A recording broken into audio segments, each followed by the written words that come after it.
Então, gente, agora sim. Boa noite, a paz para todos. A gente vai falar hoje sobre o livro de Jó, tá? A gente vai entrar nos poéticos finalmente. Ah, mas pastor, vai faltar aí Esther e Ruth. Vai, no final a gente vai tentar ver eles dois. Mas eu precisava entrar logo nos poéticos, senão o período vai embora e a gente acaba não entrando onde a gente precisa de fato dar uma priorizada, né? Eu quero dar uma aula de cada poético, né? E por quê? Porque eles têm uma importância na Bíblia de trazer a parte humana para dentro de um tratado de fé, né? Então, assim, um dos problemas que a gente enfrenta hoje, a nossa fé, né? A nossa fé cristã, é justamente a falta de humanidade. Então, as pessoas têm um problema com a questão da humanidade hoje. A prova disso é que tem gente que se acha meio que um semideus, né?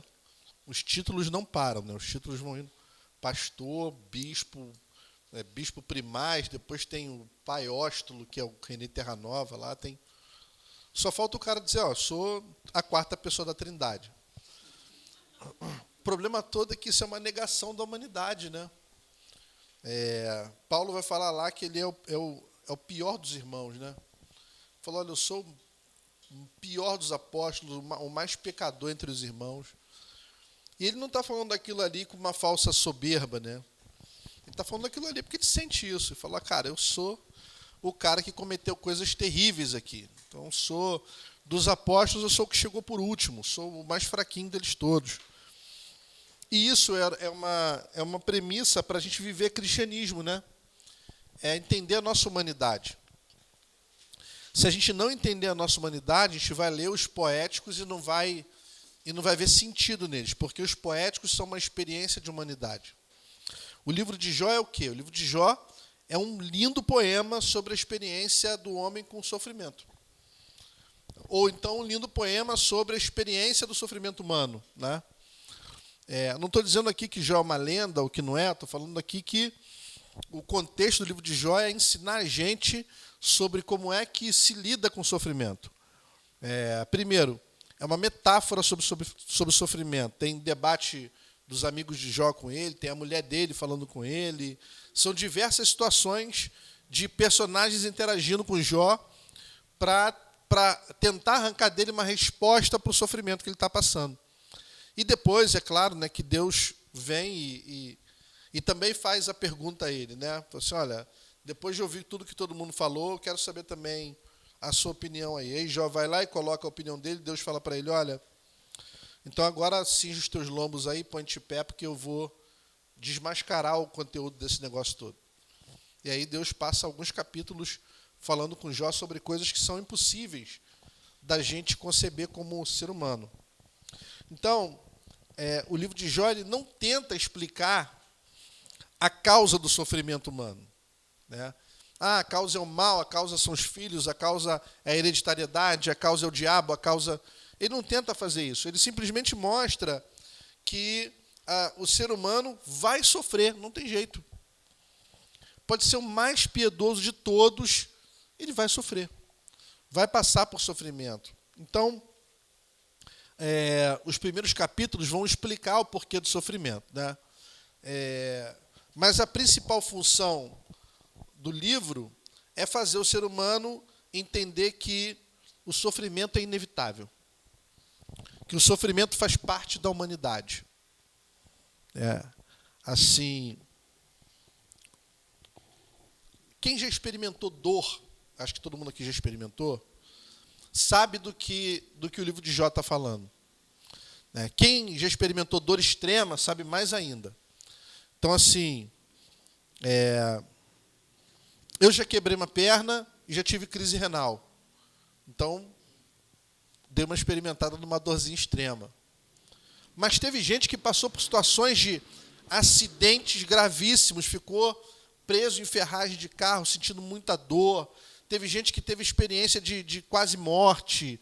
Teve gente que teve experiências muito piores do que essa da crise renal ou de uma perna quebrada. Teve gente que ficou doente, sofreu com a doença. A gente teve câncer e voltou do câncer, né? Que sofreu dores horríveis com a doença.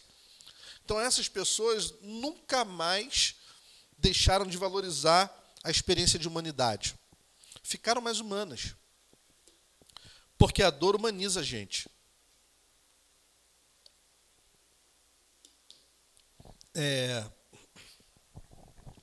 Então, seja pela força das circunstâncias, ou seja pela vontade de Deus, todo mundo aqui vai sentir dor. Todo mundo aqui vai sentir dor. E às vezes essa dor não é só física, né? É uma dor, é uma angústia, é uma coisa que a gente tem no interior da gente e que a gente não consegue dissolver. Angústia é isso. Angústia é quando alguém tira a cortina do real, assim. Quando eu digo real, estou falando realidade, não. Estou falando do que a vida é. Quando alguém tira a cortina assim, a gente vive olhando uma ilusão, né? Quando alguém descortina e fala assim, ó, a vida é isso aí, pronto. Aí gera angústia, né? É o que Salomão fala em Eclesiastes, que a gente aprende mais na casa onde há luto do que na casa onde há alegria, onde há festa. Por quê? Porque ali na casa onde há luto, você está vendo o fim de todo mundo. Se tem uma certeza nesse mundo todo, né, é que todo mundo aqui um dia vai ter uma lápide. Isso aí não tem jeito. Todo mundo vai ter uma lápide lá, com a sua data de nascimento e com o dia que você morreu. A não ser que Jesus volte antes. Tomara. Eu preferia não ter uma lápide, para falar a verdade, mas tudo está apontando, né, que a gente não vai ter, mas vamos esperar. A gente vai embora. Então, assim, mesmo não tendo uma lápide, nós vamos viver a experiência de sofrimento. E o livro de Jó está o tempo todo mostrando como lida com a experiência de sofrimento. Esse é o objetivo do livro de Jó. Não é esclarecer o problema do mal. Não é esclarecer o problema do sofrimento. Porque tem como esclarecer. Tem como. A gente não consegue, é humanamente impossível dar uma causa a isso. Olha, é isso aqui. E também mostrar para a gente que existe um conflito entre Deus e as hostes espirituais da maldade, o diabo. Ah, mas espera aí, o diabo é inimigo de Deus? Não, o diabo é nosso inimigo. Mas nesse contexto aqui, a gente vai dar uma lida daqui a pouquinho, ele se apresenta junto com os anjos e ele faz questionamentos a respeito de Jó. E aí, o Senhor desafia ele a fazer um teste com Jó. E Jó vira um campo de batalha entre Deus e o diabo, né? Isso aí é loucura. Então, assim, é disso que eu estou falando. Se você abre o bastidor e mostra a Jó, fala assim, ó, Jó, você não está entendendo nada, né? Então vem entender um pouquinho aqui. Abre a cortina e ele olha, ele se mata. Porque quando é que a pessoa ia imaginar que ele era um campo de batalha entre Deus e o diabo? Quando é que ele ia imaginar que o diabo foi lá e se apresentou diante de Deus e pediu para tocar nele? Quando é que ele ia imaginar que Deus pegou as fichas todas e deu all-in lá nele? Né? Falou, ó, tudo em Jó.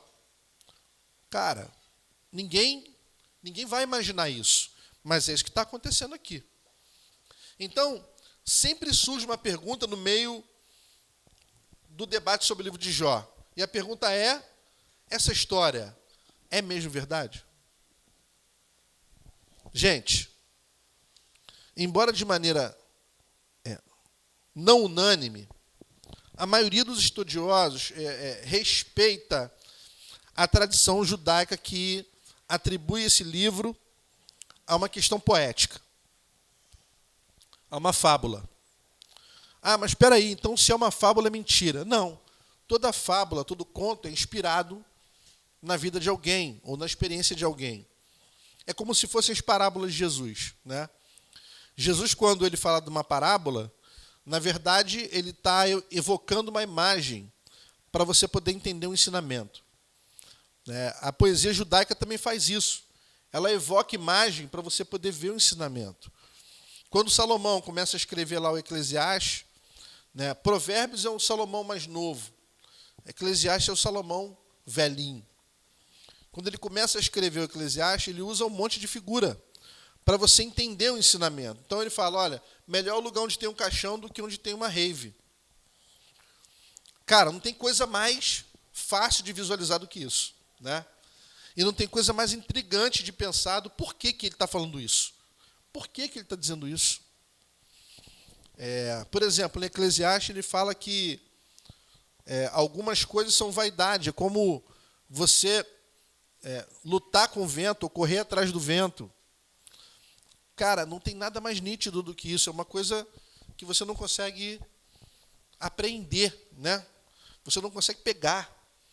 Então você vai ficar lutando com o vento eternamente. Você vai ficar, como diz o nosso ditado aqui, dando murro em ponta de faca. Vai se sangrar todo e não vai arrumar nada, porque é impossível de se apreender isso. Então, o Talmud babilônico, que é um livro de sabedoria que foi escrito no exílio, ele vai afirmar que Moisés é o autor desse livro. Lembra da história de autoria escrita? Então vai dizer que Moisés é o autor desse livro, que, por alguns estudos, se conclui que é o primeiro livro da Bíblia. O primeiro livro a ser escrito, na verdade, a ser reproduzido, é o livro de Jó. E ele tem algumas características que são interessantes, né? Não falei do Talmud judaico. O Talmud judaico, na verdade, ele fala assim: Moisés escreveu o seu próprio livro e as passagens sobre Balaão e Jó. Então ele vai falar sobre essa autoria de parte do Pentateuco a Moisés e do livro de Jó também. Esse é o Talmud babilônico. Então, de fato, tem muitas evidências de que o livro tenha sido escrito por Moisés. Muitas. Vou dar um exemplo. Ele passou 40 anos da vida dele em Midian. Cara, Midian é um lugar onde a influência árabe é muito grande. Então, isso explicaria, por exemplo, a influência do estilo de escrita do livro, que é árabe. Então, Jó é um cara que se casa com uma mulher árabe. E provavelmente ele também é árabe. Mas é um cara que louva a Deus. Então a curiosidade fica em torno disso. Como é que alguém que não viveu sob influência árabe pode ter sido autor de um livro todo escrito com influência árabe? Então Moisés está no páreo para isso aí. Então o fato dele ter vivido os primeiros 40 anos no Egito também explicariam algumas práticas egípcias que eles mostram no livro. Então, assim, tudo está apontando para ele. Outra coisa fortíssima é quando ele apresenta Deus como Deus criador. Só Moisés usa esse estilo literário, né, nesse tempo. Oi.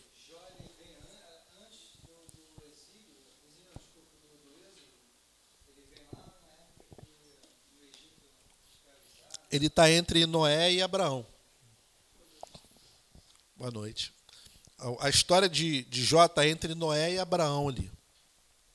É nesse tempo aí que ele acontece. Então, o outro lado da moeda é que alguns estudiosos eles argumentam que o livro não foi escrito por Moisés por causa da diferença do estilo literário com o Pentateuco. Mas aí a gente explica da seguinte forma. O Pentateuco é aquela reunião de escolas. O livro de Jó teria sido algo de autoria oral de Moisés e muito mais a cara dele, muito mais com o jeito dele. Então o livro de Jó ele vai apresentar um contexto doméstico.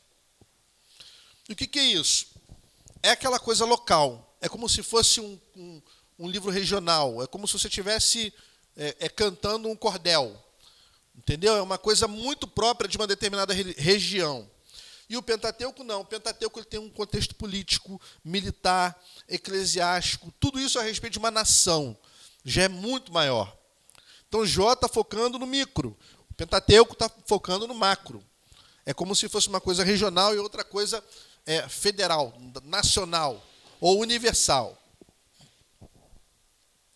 Então, Jó é um poema que está ali sendo narrado e que tem diferenças textuais do Pentateuco, porque é um outro momento, é uma outra história, é um outro contexto, não tem nenhuma aplicação política, não tem nenhuma aplicação militar, é um poema. Então ele se diferencia por isso. Então, certas palavras, elas estão presentes nas duas obras. Enquanto outras palavras são raras em qualquer outro escrito bíblico. Eu vou dar um exemplo aqui, eu anotei aqui. O título, né, El Shaddai, que quer dizer o Todo-Poderoso, ele aparece 31 vezes no livro de Jó e 6 vezes no livro de Gênesis. Mas ele não aparece dessa forma em qualquer outro livro do cânon. Vou até escrever aqui para ver se você consegue visualizar. Né? Ó, El Shaddai. Então, El é Deus, né?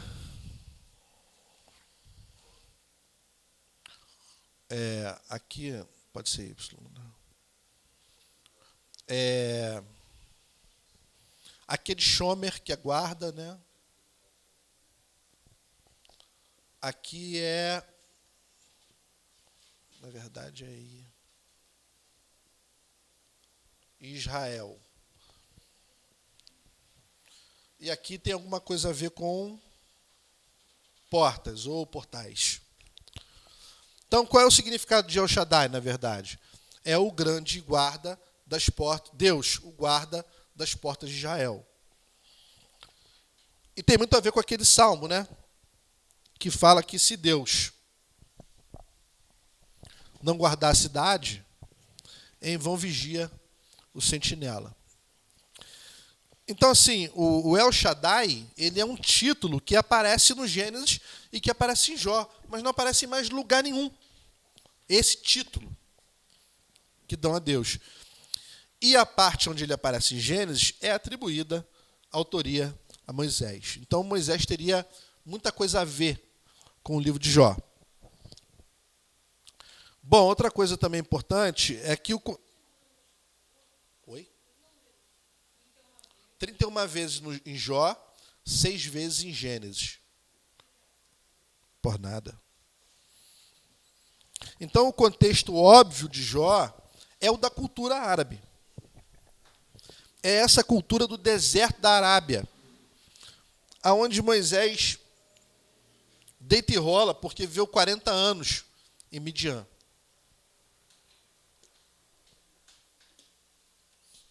Eu estava vendo esses dias, depois você faz essa experiência no Google Maps. É muito engraçado. É muito engraçado. Eu coloquei a distância do Cairo até Jerusalém, para fazer uma distância aproximada de quanto tempo eles caminhariam, né? Eu botei de novo 200 vezes para ver se era aquilo mesmo. A caminhada de 40 anos do povo hoje duraria 6 dias. Caminhada. Isso é o melhor trajeto a pé. Spoiler, né? Vou falar igual um irmão meu. Eu vou falar igual um irmão meu que é pentecostal. Ele fala, é o Espírito que fala. É o Espírito que está falando. Então, assim, 6 dias, cara. 6 dias os caras passariam ali no melhor caminho e chegariam em Jerusalém. Isso, é claro, não é a distância de onde eles saíram até a terra prometida, que é outro papo. Essa distância era menor ainda. Estou colocando uma distância aproximada grande, do Cairo até Jerusalém. 6 dias, eles levaram 40 anos. Então Moisés passou 40 anos aprendendo a ser servo, porque ele ficou 40 anos aprendendo a comandar no Egito. E aí esse contexto não é o contexto israelita. Bobagem dizer que Moisés dominava o contexto não israelita, né? Ele dominava. E existiam outros adoradores de deuses, né, que não eram descendentes de Abraão. Jó era, por exemplo, um cara muito rico, mas muito rico, proprietário de fazenda de gado, de plantação, e ele era considerado, lembra que eu falei que era tipo um juiz de porta de cidade? Era como se fosse um sheik, para você entender melhor. Era um cara que mandava muito, tinha muito poder. Se submetia a uma instância maior, mas ele tinha muito poder, tinha muito dinheiro. Ele era um cara próspero. Ele era um ancião poderoso, um chefe soberano no meio daquela galera lá. E o fato dele não ser israelita chama a atenção porque ele é um cara que Deus dá testemunho a respeito dele.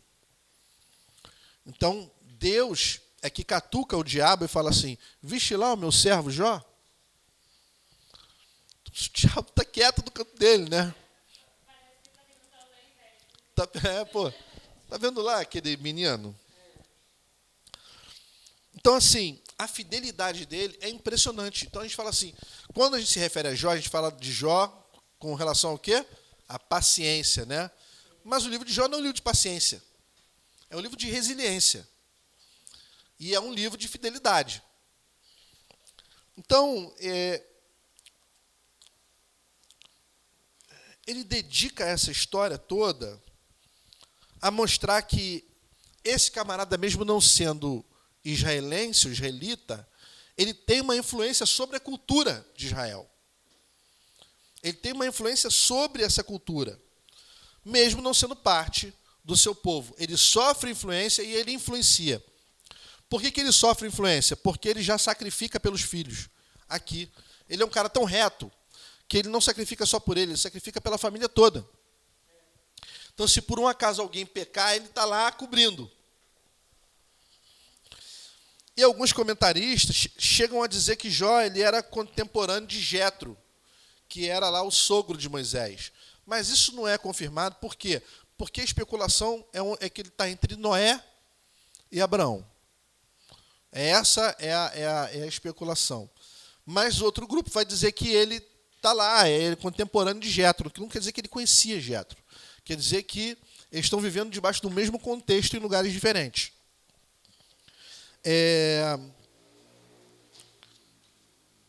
Mas a maioria sugere que ele viveu antes, por causa do contexto todo que é demonstrado. O fato é que é impossível determinar exatamente a época em que ele viveu. Porque durante um período muito grande, a Arábia e Israel viveram debaixo de uma privação grande e, consequentemente, debaixo de pouco desenvolvimento. Então, eles não conseguiam distinguir muito uma época de outra por conta de um determinado costume, porque são costumes que prolongam, né, atravessam gerações até hoje. Eu vejo uma série na Netflix que chama Shitzel, que é uma série muito pipoca, assim, legal, dos judeus ortodoxos. Mostra lá que até hoje eles põem a mão no umbral da casa e beijam, né? Quando entram e quando saem da casa, eles botam a mão no portal e beijam. Por quê? Isso é uma tradição que vem lá da Páscoa. E até hoje os religiosos fazem isso. Vamos lá. Bom, a gente já sabe que Jó é um ancião, é um cara que... O ancião não é um idoso, tá? É um cara experiente, que foi um cara mega rico, mas muito rico, e que tinha uma influência grande, porque provavelmente ele era um juiz de porta de cidade. A gente sabe também que ele era proprietário de gado, de plantações, e que ele era considerado uma espécie de chefe, um sheik, né, na época. O que a gente não sabe é exatamente o tempo que ele viveu.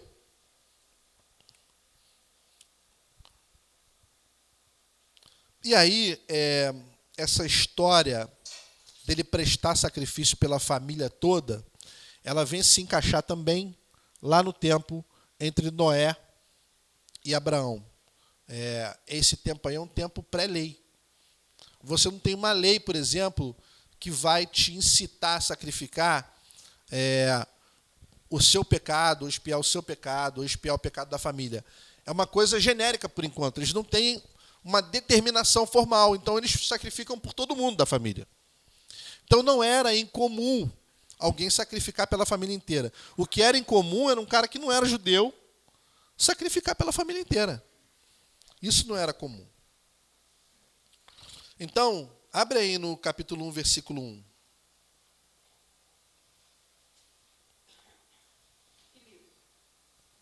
Jó.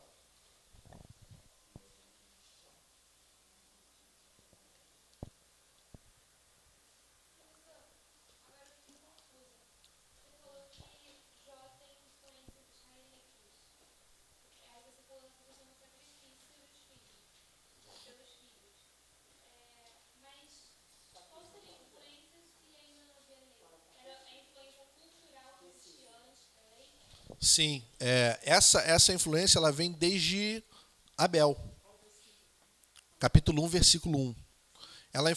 Essa influência vem desde Abel, porque Abel ele é reconhecido pelo seu sacrifício e Caim é desprezado pelo seu sacrifício. Então, desde então, existe uma cultura de sacrifício, mas não é uma cultura estabelecida nem institucionalizada.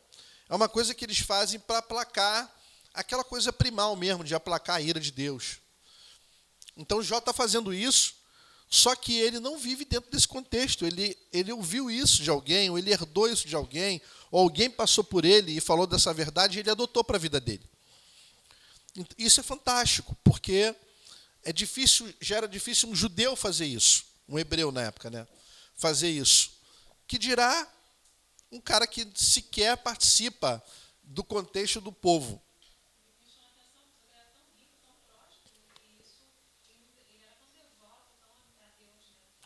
Isso não tirou dele, né? A devoção. Então, assim, diz assim, capítulo 1, versículo 1. Havia um homem na terra de Uz, cujo nome era Jó. Uz, não se sabe exatamente aonde era a localização dessa cidade. Não, era uma terra, só não se sabe aonde era. Por exemplo, Ur dos Caldeus a gente sabe, que é no Iraque. Então, tem certeza, os arqueólogos eles têm certeza que Ur dos Caldeus, onde Abraão nasceu, é Iraque. Mas aí, em Lamentações, abre aí, por favor, Lamentações de Jeremias, capítulo 4, versículo 21.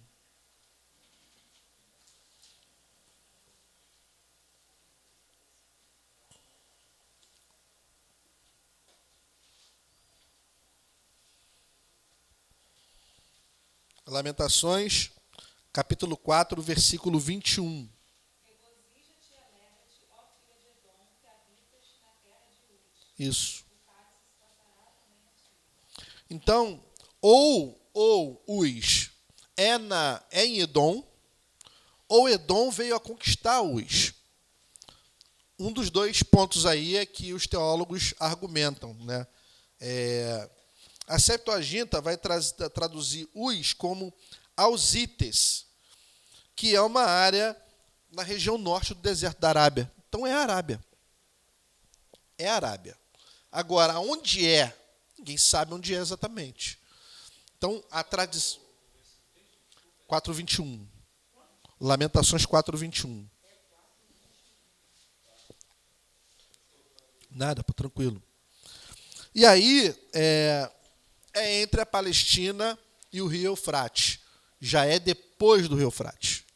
Então, do Rio Eufrates para lá, todo mundo que nasce lá é hebreu. Depois de Abraão. Antes de Abraão, não. Então, quem nasce ali naquela região, quem vive ali naquela região, é árabe por enquanto. Depois, ele vai se tornar hebreu. Porque depois que Abraão cruza, qualquer pessoa que nasce depois do Rio Eufrates é hebreu. E aí, é curioso isso, né? É muito, muito curioso e muito interessante. Porque ali está uma terra que eles chamam até hoje de crescente fértil. Crescente fértil é uma faixa de terra que fica perto do rio Nilo, que passa pela Palestina, que passa pelo rio Tigre e passa pelo rio Eufrates. E é onde eles conseguem plantar e colher. Por isso que é crescente fértil. Então, é muito provável que Jó estivesse ali, porque ele tem plantações grandes e aquela plantação dele dá muito dinheiro a ele.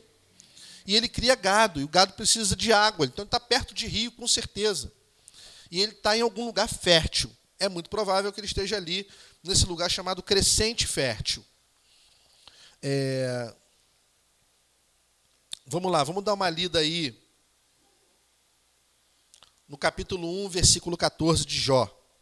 Quem achar pode ler, 1,14.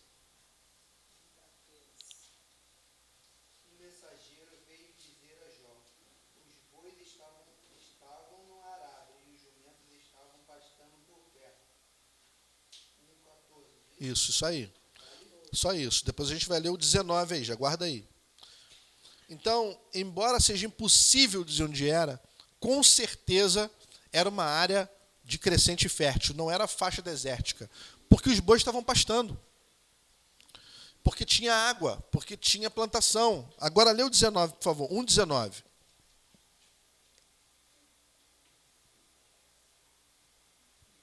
Quando, de repente, um vento muito forte veio do deserto e atingiu os quatro cantos da casa, que desabou, e eles morreram. E o único que escapou, E só um escapou para trazer, o único que escapou para lhe contar. trazer de novo. Então, assim, essa parte do vento impetuoso é uma parte que eles não explicam isso com literalidade. Por quê? Porque nessa parte onde eles estão ali, não costuma ter um episódio desse, de ventania ou de furacão. Então, isso teria sido alguma coisa sobrenatural que derrubou essa casa e que matou essas pessoas. Então, assim, já seria parte da arquitetura de Satanás para poder derrubar Jó. Então, a veracidade da história de Jó precisa ser aceita pela fé. É isso. A gente não pode ficar perdendo tempo aqui a noite toda tentando discernir se ela é uma fábula ou se ela é verdadeira. É aquela história. Se o teor sagrado está aqui, então a gente precisa considerar isso pela fé. Ah, mas se Jó, a figura de Jó existiu mesmo ou não, nós nunca vamos saber. Nunca vamos saber. Então a gente não deve ter uma fé cega nessas coisas que aconteceram aqui, como a gente não deve ter uma fé cega em lugar nenhum. Se a gente crê na Bíblia e no fato de que grande parte dela apresenta evidências arqueológicas, a gente vai estar descartando mais da metade da Bíblia, porque tem muita coisa ali que arqueologicamente ainda não é confirmado. Então é pela fé mesmo, é por uma questão de fé que a gente aceita, por exemplo, a história de Jó como verdade. Não existe uma evidência extra-bíblica que venha confirmar isso. A tradição cristã e judaica vão pregar que Jó realmente existiu. É difícil você ver alguém dentro de igreja ou dentro de sinagoga que vai dizer assim, olha, Jó não existiu, uma fábula. Mas dentro dos rincões acadêmicos você vai ver muita gente falando disso. Por quê? Porque o entendimento é que, na verdade, não importa se existiu ou se não existiu. O que importa é o teor sagrado. Bom, outros autores bíblicos citaram Jó. Então, isso é alguma coisa que cria uma certa relevância para o livro. Alguém abre, por favor, aí, Ezequiel, capítulo 14, versículo 14. Pode ler, por favor.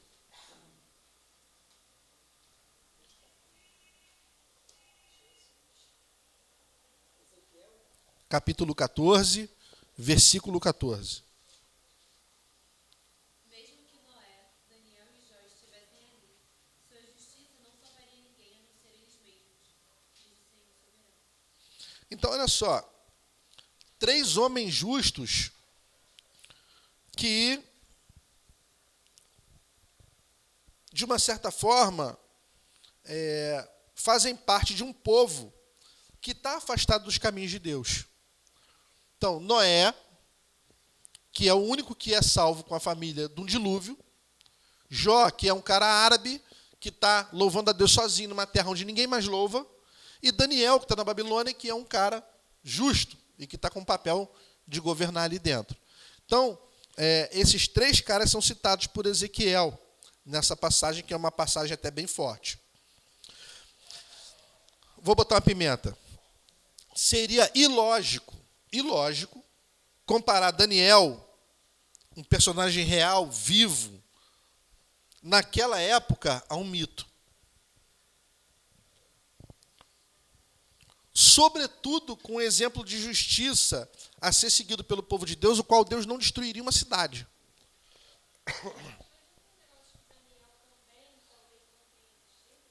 Sim, mas há muito...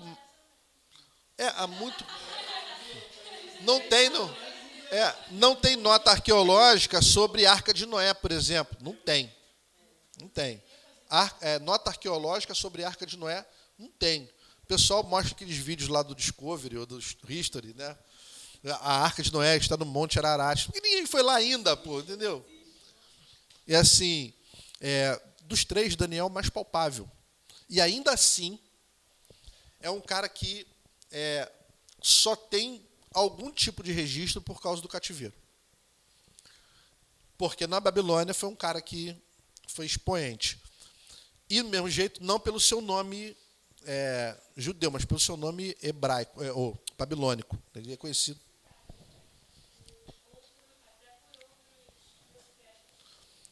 Mas ele é muito citado por essa... É engraçado, né? Porque você tem esse nome babilônico e o nome hebraico. Esse nome hebraico de Daniel, só a gente usa. A maioria das pessoas usa para se referir a ele o nome dele babilônico, porque é onde ele fez história. Então, assim, a gente não tem certeza de nada com relação à historicidade. Mas a gente tem certeza pela fé nos princípios. Então, o livro de Daniel é um livro completamente escatológico. É um livro que vai apontar para o futuro, vai apontar para o Apocalipse, vai ser referência para os reinos que vão acontecer. E as semanas de Daniel são uma referência para a vinda de Jesus, a primeira que já aconteceu. Então é extremamente profético. Desprezar o livro de Daniel, ou desprezar o livro de Jó, ou desprezar o Gênesis, sei lá, por conta da falta de historicidade, é perder um pedaço gigantesco da fé que a gente professa. Ao contrário do que muitos falam, o Antigo Testamento é uma referência, é uma sombra do Novo Testamento. Então, para a gente embasar o Novo Testamento, a gente precisa entender o Antigo Testamento também. Cada livro do Antigo Testamento tem a sua correlação com o Novo Testamento. Agora, olha só. Tiago, irmão de Jesus, ele cita Jó lá no seu livro. E ele diz que Jó é um exemplo de resiliência no meio da tribulação. Abre aí, Tiago, capítulo 5, versículo 11.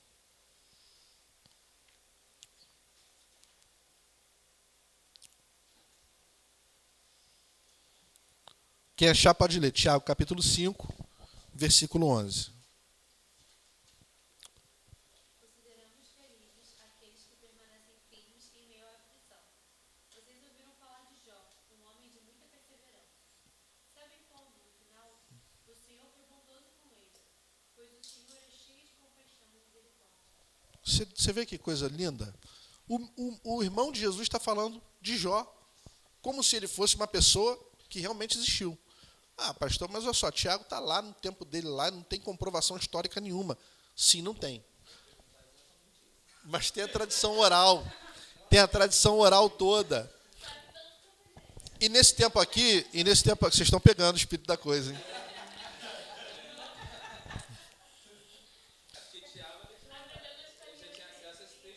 Tinha o texto escrito. Já tinha um texto escrito. Agora, ele dá testemunho, né? E isso é assinado lá, tem apostolicidade, está no cânon. Então, assim, essa citação de fatos concretos, como resultado de confiar na misericórdia de Deus, dá uma embasada de que Jó realmente possa ter existido. Ele fala com tanta certeza, né? Olha, não sei se vocês já ouviram falar de Jó. Ah, esse cara aí foi sensacional. É Tiago que está falando isso, né? É um cara que foi conhecido por orar 100 vezes por dia. Muita gente. Tem tanta coisa que não existiu e está na Bíblia, né? Mas, assim, a gente não precisa se apegar a isso. Não é isso que a gente tem que pegar.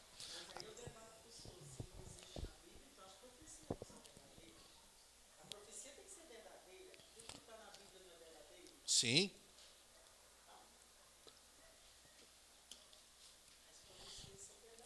Mas o fato de não existir não quer dizer que não é verdadeiro. Né? Qual a comprovação que a gente tem que o sistema solar é um sistema de 8 planetas agora que gira em torno do Sol? Mas você acredita ou não acredita?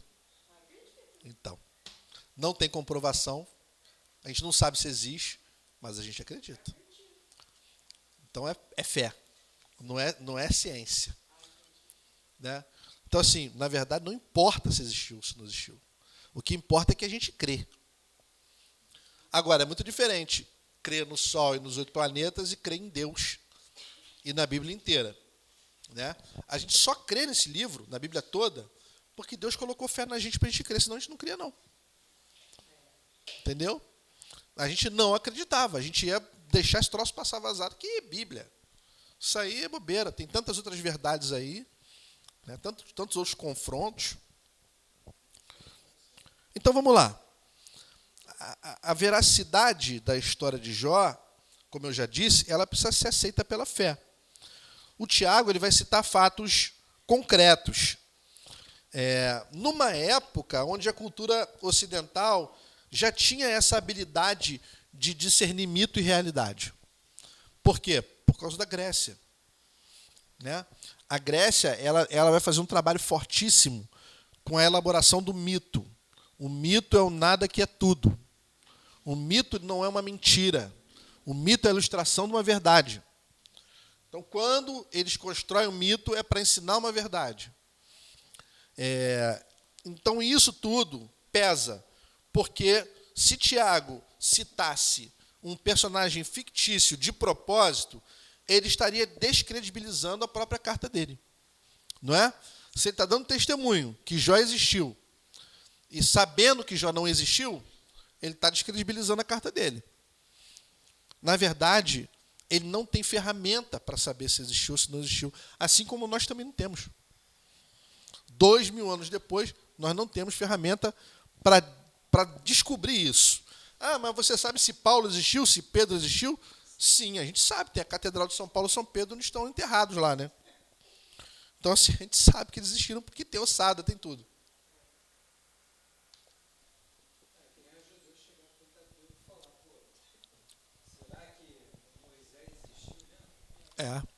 É o Moisés histórico.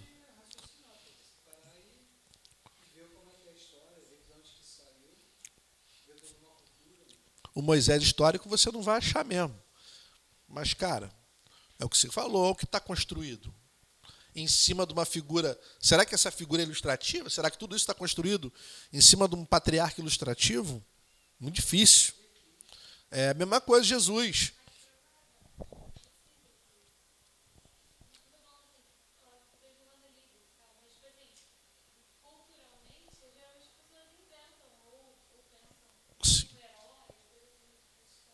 Sim, é o caso de Davi, né? Davi foi um herói, fato. Mas que os escritos são maiores do que eles são. Isso aí não é viagem nenhuma, né? Os caras que escreveram a respeito dele, escreveram para botar ele para cima. Ah, mas ele não foi um grande conquistador, não foi um cara que derrotou ele. Foi tudo isso. Pois é, tem uma bandeira de Israel para tentar provar que ele existiu, né? Sim, eu creio que sim. Olha só, eu creio que sim. Gente, se Jesus não existe, tem mais de 1 bilhão de malucos, né? No mundo inteiro e se multiplicando diariamente. É verdade.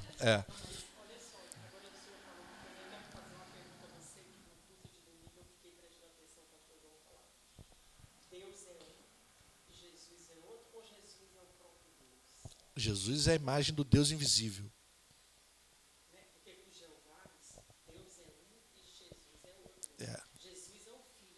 É o profeta.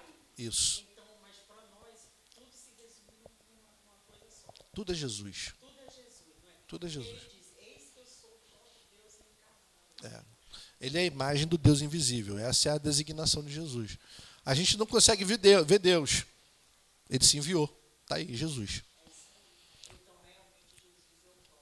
Jesus é o próprio Deus. E assim, os testemunhos por si só, eles vão...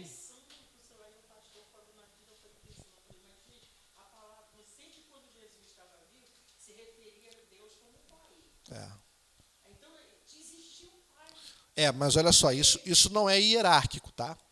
Pai, Filho e Espírito Santo. Não está assim, eles estão lado a lado. Eles não mandam um no outro, né? Eles são complementares. Eles são o mesmo Deus em 3 pessoas. Então, assim, Cada um tem o seu papel na história. Agora, então a gente sai dessa polêmica dizendo o seguinte, Tiago, provavelmente, quando citou Jó, ele citou uma pessoa que tem paciência, perseverança e resiliência para enfrentar o sofrimento real. Então esse cara não pode ser fictício. Porque é um cara que enfrentou o sofrimento real, na visão de Tiago. Então o livro de Jó ele deixa claro que existia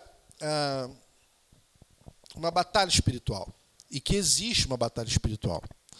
Agora, abre comigo aí Jó capítulo 1, versículo 6. Jó capítulo 1, versículo 6. Quem achar pode ler. Capítulo 1, versículo 6.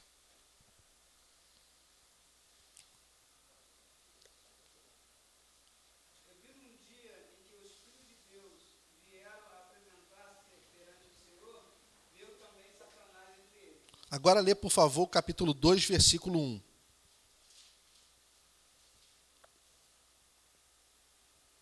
Em outro dia, os anjos, servidores celestiais, voltaram a se apresentar perante Yahvé, o Senhor. E Satã, o acusador, também estava entre eles, para, de mesma maneira, ser ouvido por Yahvé. Então o livro de Jó deixa claro uma coisa, que Satanás ele possui um certo grau de acesso ao céu. Né? Ali não é o céu definitivo, obviamente. É essa dimensão onde Deus está. Ele tem acesso a Deus. Isso só mostra para a gente o quê? O quanto o nosso movimento de batalha espiritual está errado. Né? O nosso movimento de batalha espiritual, ele constrói uma geopolítica infernal. Né? Há um tempo atrás teve um Vem Pra Rua lá no Morro, reuniu todas as igrejas do Morro, já viu, né? 300 e poucos jovens na Praça do Morro do Castro e chamaram uma irmã para pregar lá. Mas a irmã era aquele vaso, né? Vaso consagrado e reconsagrado, abençoado e confirmado no azeite do neopentecostalismo. Então ela foi lá e começou a orar e repreendendo a potestade que está sobre o Morro do Castro. Falei, gente, se tivesse uma potestade no Morro do Castro, já estava morto há muito tempo, porque um anjo não é um arcanjo, nem um poder, uma dominação. Sério?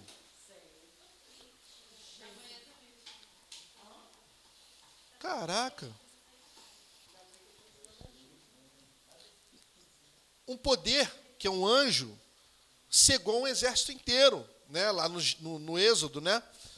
Os egípcios vêm atrás, Moisés pede para ganhar tempo. O que Deus faz? Ele envia um anjo e esse anjo fere de cegueira o exército todo. Caramba! O outro anjo vai lá e ele consegue, por exemplo, ferir outras dezenas de pessoas na porta da casa de Ló. Lembra disso? Que eles estão tentando estuprar os anjos e tal. Uma potestade, gente, é uma potestade. É um negócio que a gente não consegue mensurar. O nosso movimento de batalha espiritual, ele vai acreditando lugares a potestades. É que nem a Umbanda. A Quimbanda, ou qualquer movimento de magia negra, ou magia, baixa magia, né? Vai colocar o nome de Exu. Caboclo é o outro preto velho. Gente, na verdade, existe o demônio chamado preto velho? Existe o demônio chamado Exu? Existe o demônio chamado... Não existe. É tudo demônio. Então, e assim, para conseguir se manifestar, encarnar no corpo de uma pessoa, um demônio, entre aspas, ralé, né? Porque se consegue entrar numa pessoa sem matar ela, é porque não tem tanto poder assim. A gente atribui isso a um movimento onde a gente precisa criar uma série de coisas para repelir esse tipo de entidade, porque esse tipo de entidade gosta de pipoca, ou gosta de frango, ou gosta de galinha, ou gosta de charuto, ou gosta de cachaça, ou gosta de não sei o que lá. Dentro de igreja, não estou falando dentro de centro de macumba, não, estou falando dentro de igreja. A gente faz sessão de exorcismo hoje ainda, mandando o diabo ir pegar a pipoca que ele enterrou em não sei aonde. Tira lá o alguidar que você escondeu. Gente, isso é uma perda de tempo fora do normal. Uma vez eu fui num culto neopentecostal, o cara pediu 8 ofertas. 8 ofertas. 8 ofertas. Quando chegou no final, tinha uma cambada de gente endemoniada assim.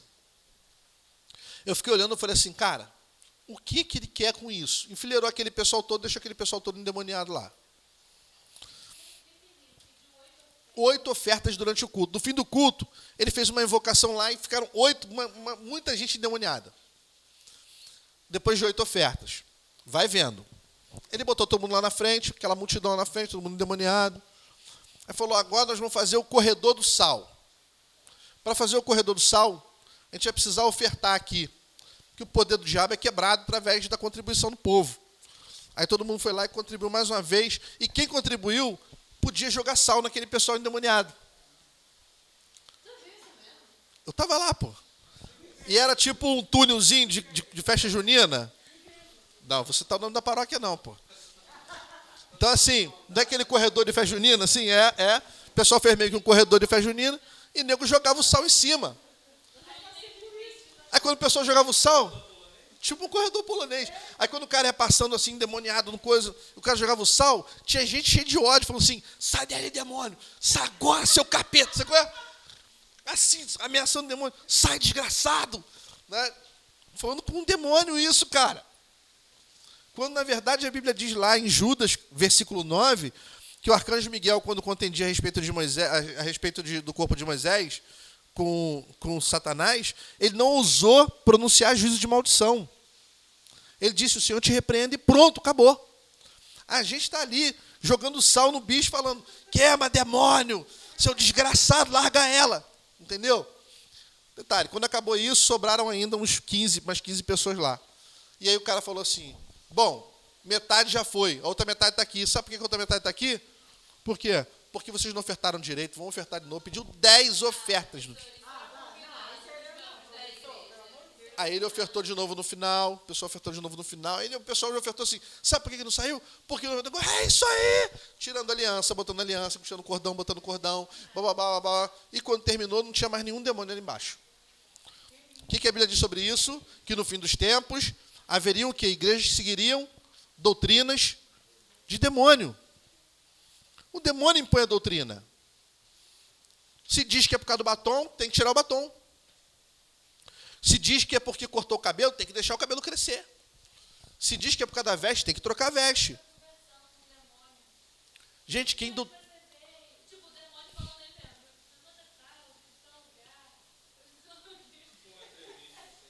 doutrina a igreja é Deus, não é o diabo não, gente. De frente com Satã. Como é que acontece a batalha espiritual, gente? A batalha espiritual acontece aqui, ó. Não é uma coisa de capa e espada. A gente acha que é um negócio medieval, que vem um anjo com a espada de fogo, e pá, e o outro anjo bem, bota o escudo, e tem uma armadura, e a gente está orando aqui para sustentar o anjo, entendeu? Vamos orar para sustentar o anjo, senão o anjo vai ceder. Cara, a gente não sustenta anjo, quem sustenta anjo é Deus. E o anjo luta, independente da gente ter invocado ele, ou qualquer coisa, é porque Deus manda o cara lutar. E a luta não é essa, porque eles não têm corpos. Eles são seres espirituais. Então é na persuasão. Quando Gabriel chega para entregar a notícia para Daniel da petição dele, quantos dias se passaram? Mas o que Gabriel fala? O que Gabriel fala para Daniel quando ele entrega lá? Fala, ó, era para eu ter descido na hora. Assim que você orou, o Senhor mandou vir com a resposta. Mas o príncipe da Pérsia, que era um demônio lá, me resistiu. Não resistiu segurando ele, não dá para segurar anjo. É persuasão. São coisas que eles conversam entre eles que a gente não tem ideia do que é, mas deve ser muito sinistro, porque um anjo do calibre de Gabriel ficou 21 dias discutindo isso. Entendeu? Depois disso ele foi lá e entregou. O anjo é conservo, é. Não questiona nada. Pega, desce e faz. Então, se ele ficou no meio do caminho, debatendo a respeito disso, é porque existem questões profundíssimas a respeito da humanidade que a gente desconhece. Então, a conversa desses caras deve ser sobre os efeitos que isso vai causar depois de não sei quanto tempo. Você acha que ele vai aguentar ouvir essa notícia? Você acha que eles vão aprofundando esse debate e o tempo vai passando? Por quê? Porque não existe entre demônio e anjo essa briga do agora você não vai. Fica aí, deita aí. Não. É um confronto aqui, ó.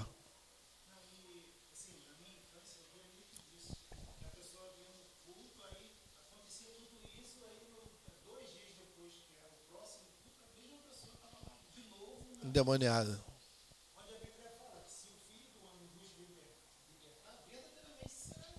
É.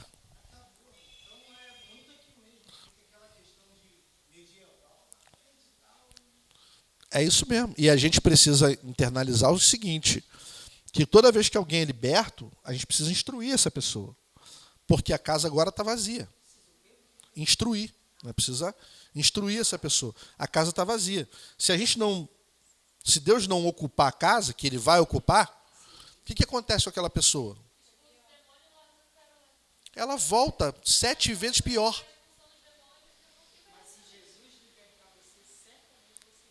Acabou. Exatamente.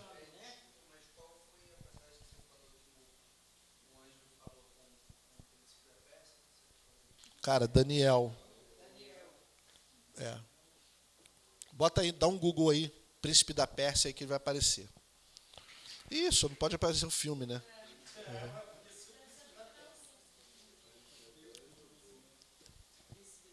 É. Príncipe da Pérsia, Daniel, aí deve aparecer.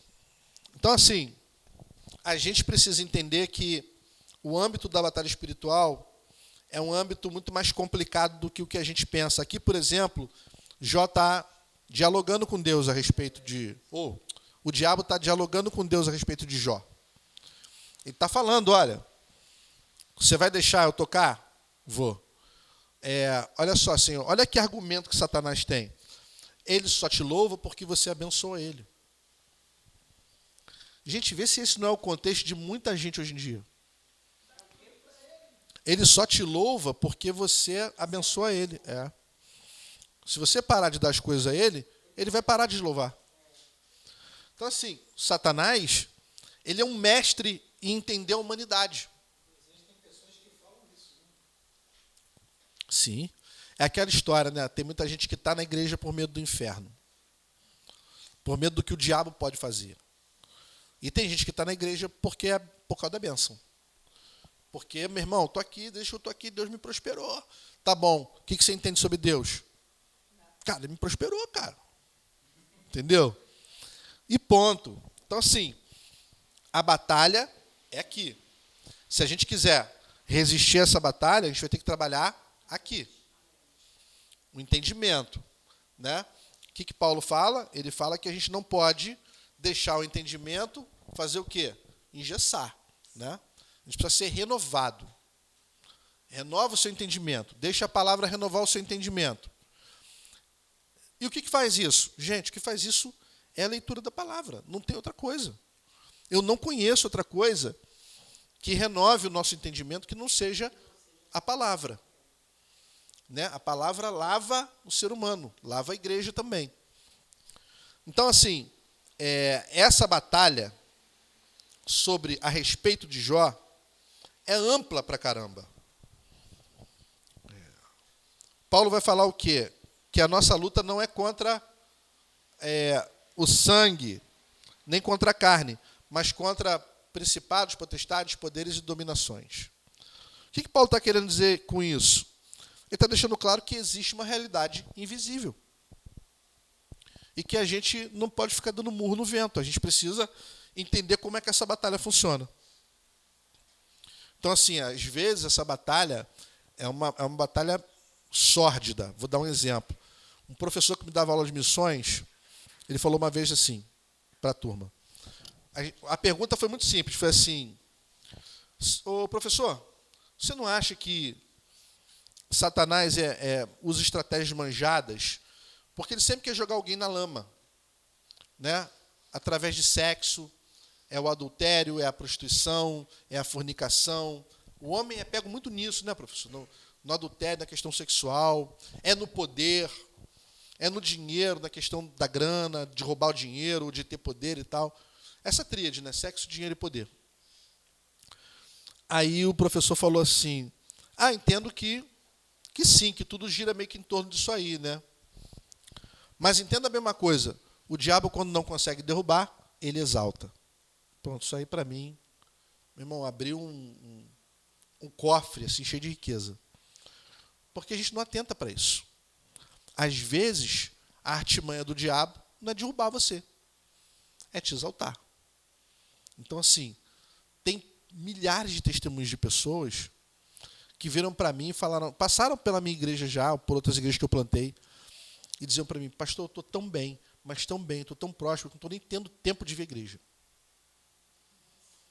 Cara, aquilo já acende um sinal amarelo para mim, sabe? Assim, o negócio é esse, o cara está tão próspero que não consegue comungar, não consegue a igreja, não consegue vir uma vez por semana na igreja, né? Então é isso, a gente às vezes o que é bênção para a gente fala assim, pô, isso é bênção e tal. Às vezes é uma artimanha para te erguer e te derrubar de mais alto. Então a gente precisa ficar atento para essas nuances da batalha espiritual. Porque não é só banda. O diabo não dá só banda. Às vezes ele bota você num patamar. Você não vê o que ele faz com Jesus? Leva Jesus, mostra os reinos todos, diz o quê? Isso tudo é teu. Se você somente se prostrar e adorar. Né? Então, assim, é uma forma de exaltar a Jesus. Ele quer fazer de uma forma que Jesus entenda o seguinte, cara, ele quer gerar uma crise de identidade em Jesus. E às vezes é isso que ele quer fazer com a gente. Quer gerar uma crise de identidade em você. Dizer que você não é quem você é. E aí a gente precisa repetir para a gente mesmo que eu sou quem Deus pensa que eu sou. É isso. Porque a gente vai descobrindo nossa identidade à luz da identidade de Jesus. É quando a gente pega um espelho, bota assim e fala assim, tá brabo. Tá brabo pra caramba. Porque não tem nada a ver com a cara de Jesus, essa cara que eu estou vendo aqui no espelho. Então é a ideia da gente sempre aperfeiçoando e entendendo que a batalha espiritual tem os seus caminhos. E esses caminhos, geralmente, são caminhos mentais. Então, esse grau de acesso a esses mundos que Satanás tem, de poder dialogar com Deus, mesmo tendo sido expulso do céu, não faz de Satanás um representante do nosso planeta, entendeu? Não é isso. Ele é um representante da causa dele. Essa é a ideia de Satanás. É representar a sua própria causa. Tanto que tem um monte de anjo ali e ele está junto. Ele vai por um motivo muito próprio. Qual é o motivo dele? Envergonhar a criação de Deus. Ele não pode atingir a Deus. Na impossibilidade de atingir Deus, ele vai querer atingir a criação. É isso. Então o texto mostra lá, vamos abrir aí, Jó capítulo 1, de 9 a 11. Dá uma lida aí, por favor. Rapaz, graças a Deus vai dar tempo.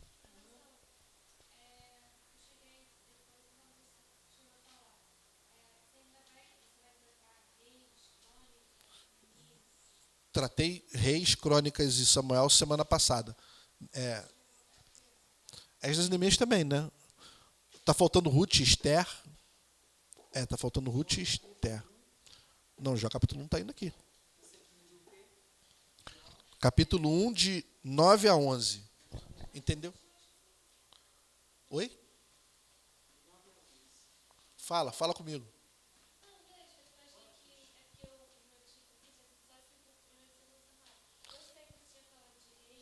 Eu fiz um comparativo.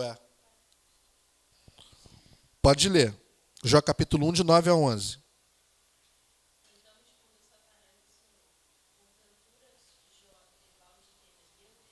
Acaso não se faz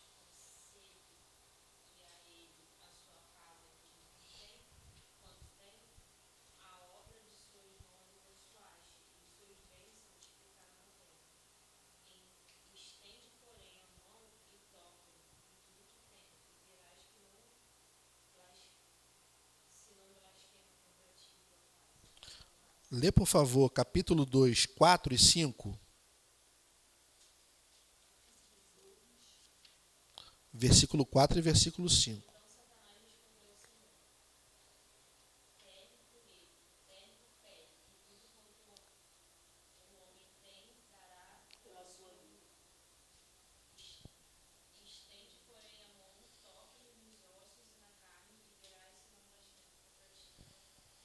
O argumento de Satanás é o seguinte: primeiro, se você parar de abençoar, ele vai trair. Segundo argumento é o seguinte: se você permitir que o sofrimento chegue, ele vai trair. Uma coisa é diferente da outra, tá? Cessar a bênção é uma coisa, tocar e ferir é outra. Então, deixar de receber bênção, tem muita gente que vai entender. Vai falar, meu irmão, tem hora que Deus não faz mesmo. Vou ficar aqui e vou aguardar. Agora, na hora que fere, é muito difícil. Tem uma música que diz assim, né? Que debaixo da tortura toda a carne se trai. Debaixo do sofrimento, tem muita gente que renega, cara. Muita gente que fala, cara, cadê Deus? O objetivo de Satanás era esse. Era, primeiro, cessar a fartura, ver como é que ele sobrevivia sem nada. E, segundo, tocar e ferir. Porque as duas, na cabeça dele pensa, é infalível, as duas. Se uma não der certo, a outra vai dar. Por quê? Porque na cabeça dele nós somos um objeto de Deus que Deus compra com a prosperidade. A cabeça dele funciona isso, né? Esses aí são objetos de Deus. O que Deus faz? Ele compra esses caras com a bênção dele. Na hora que ele cessar, eles vão embora. E a imensa maioria de nós é assim. Então, a ideia de Satanás é colocar na cabeça de Jó o seguinte: você é fraco, Deus não te ama, vai embora. A ideia dele é que não existe amor. Cara, isso é muito forte. O trabalho de Satanás é para fazer a gente entender que amor não é uma via. O amor não é uma via. A via é sempre a manipulação do relacionamento de Deus. Então, a via é sempre a barganha. A via não é o amor. Então, eu não posso agir com amor. Eu tenho que agir com a razão. Eu tenho que agir friamente. Eu tenho que agir com praticidade.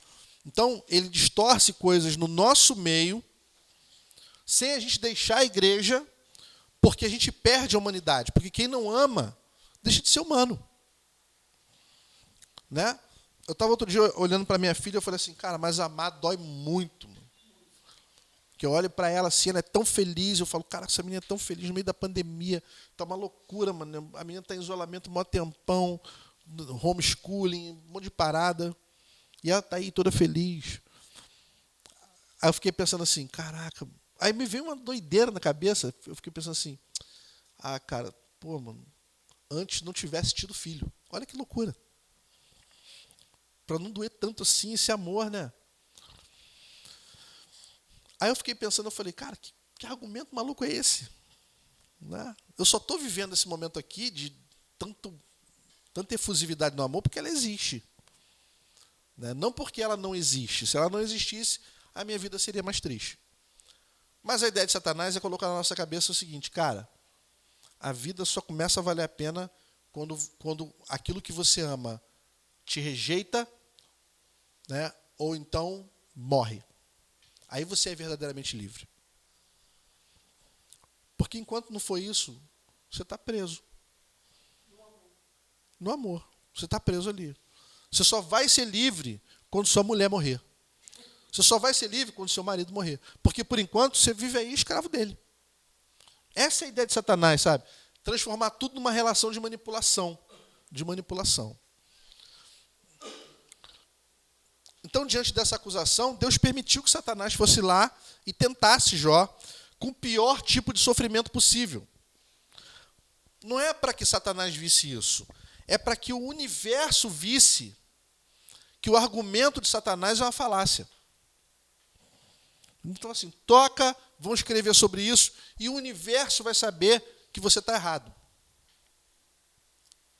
O universo vai saber que o amor vence. Pronto, é isso. O amor sempre vence.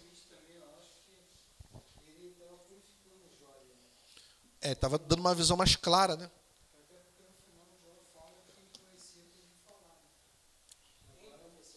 Porque nem sempre nós entendemos. Nem todos os momentos nós temos prosperidade. A gente passa por um momento difícil. Exatamente. Mas eu acho que Satanás nunca vê você feliz. Ele bota tantos problemas que tem hora que você pensa em desistir das coisas. Mas não é por aí. Tá?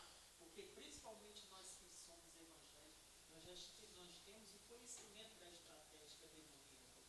Quando você vê uma coisa vir para cima de você, aí o sofrimento também te fortalece. Para que você lute e não desista daquilo que você quer. Porque isso é cabível. Você desistir, dá vontade de desistir, não fazer mais nada, não fazer. Não, mas a estratégia demoníaca é por aí. Ele bota você triste, mas eu digo, tudo isso é estratégia do demônio.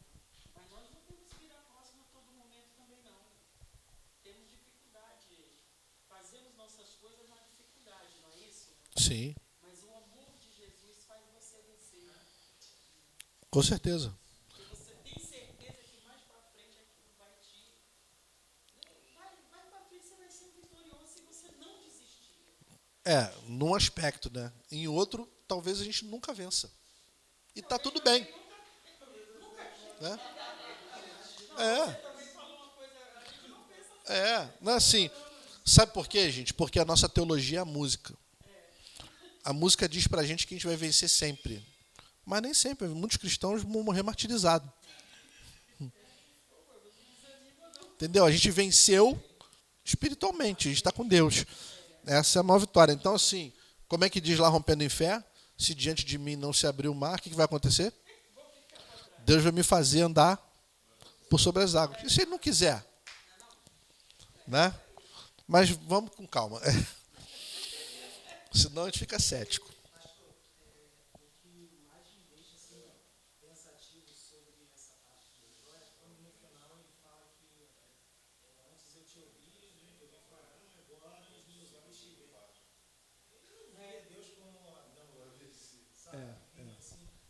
Eu acho que ele está falando daquilo que Paulo fala, né? Pô, em qualquer momento, em qualquer situação, Deus está comigo.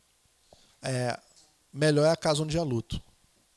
Né? Jó consegue clarear a visão dele com Deus quando ele está podre lá, que a carne dele está fedendo, que a 15 metros de distância sentiu um cheiro da carne dele fedendo. Né?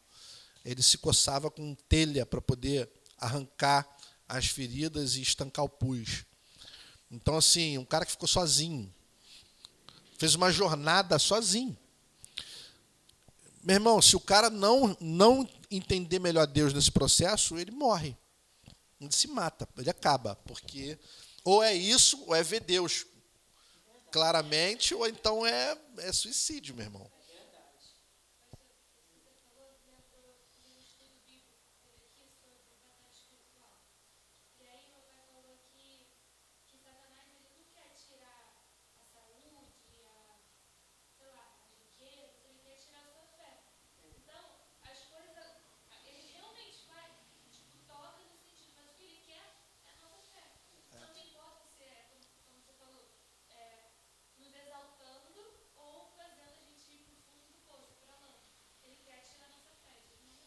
Se ele conseguir te manter aqui sem fé, é melhor ainda.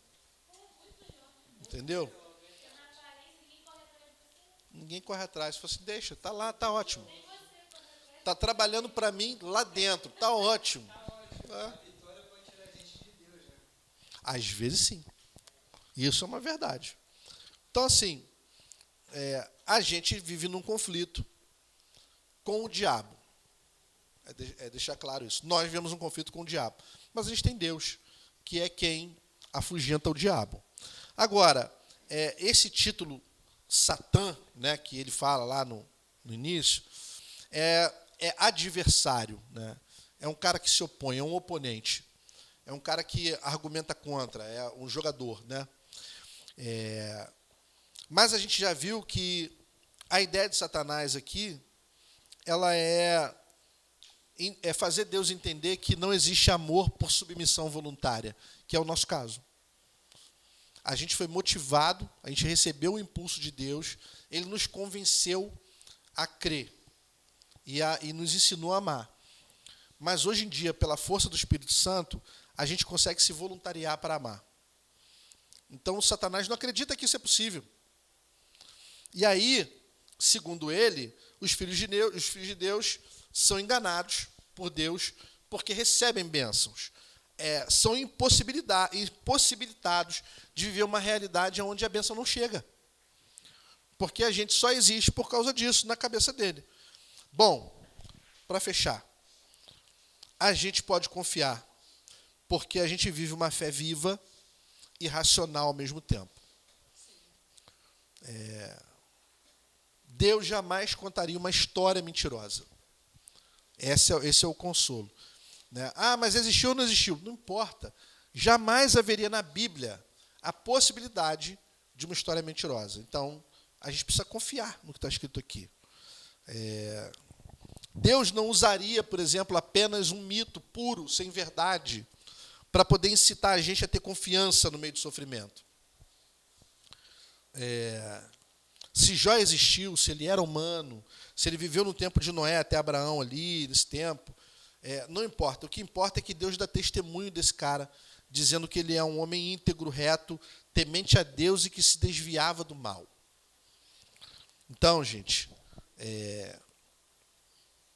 que a gente possa chegar no final da nossa jornada, né, aqui, dizendo como Jó, né, que a gente ouvia falar de Deus, mas que agora aos nossos olhos venha Deus. E que a gente não precise passar pelo tanto de sofrimento que Jó passou para poder entender Deus melhor. Tem outras formas de fazer isso. Amém? Amém. Semana que vem a gente vai falar de Salmos. Eu vou jogar no grupo já o trabalho, tá? Mas eu vou colocar lá especificado direitinho o que é. Não é nada demais, é para me entregar até a última aula. Tá bom? Amém.